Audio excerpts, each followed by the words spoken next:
In this episode, we talk with Catherine Ford, the first Scot to ever finish RAAM when she was just 22 years of age.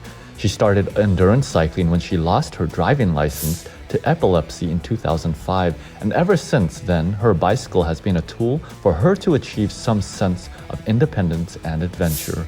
Modesty aside, however, Katie is also the former World UltraCycling Association women's indoor track record holder at the marks of 100 kilometers, 200 kilometers, 300 kilometers, and 6 hours.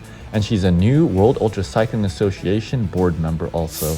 In 2012, Katie had the great privilege of bearing the Olympic torch for the Games in London, in part due to her ultracycling achievements. Katie's story is one of incredible resilience and will make you reconsider what's possible. Okay, when you're riding, curious what you like eating on the bike, favorite snacks, favorite hydration, what do you like drinking as well? Well, the food is actually quite interesting for me because I had a really bad incident off the back of one of the rides that I did, which was a 12-hour world record attempt. I actually got overhydration, and it was during the static Guinness 12-hour world record attempt. So I have a lot of data actually from that ride, and I remember looking at it, and I could see when the overhydration, which is called hyponatremia, started to set in, and really was starting to take effect. So one of my go-tos is anything with really, really high sodium. Now, which velodrome was this? Was this there in the UK? Yes, so this is actually my local velodrome in Glasgow. It's Ah, called the Circus Hoy Velodrome, and it's interesting. It's where the first combined UCI Cycling World Championships are taking place in Glasgow in 2023, and this will be the track. anything for you when you participated in the Race Across America on that four-female team?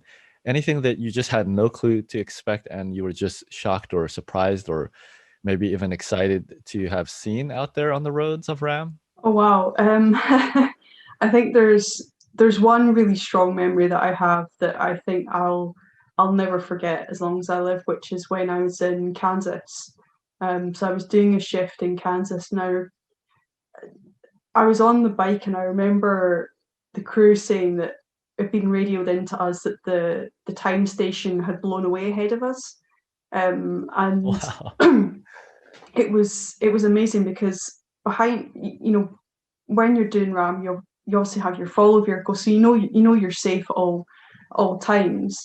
Um, but Hmm. kind of in the distance behind me, there was a huge thunderstorm, kind of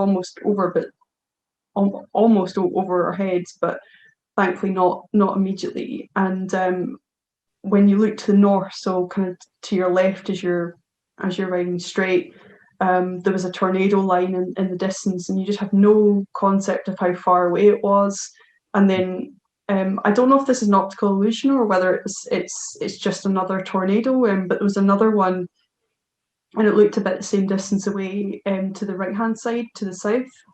Wow. And Yeah, just kind of being in that kind of chamber of weather, I think, and Hmm. the headwinds were difficult, but I think the situation was so extraordinary that I'll never forget that.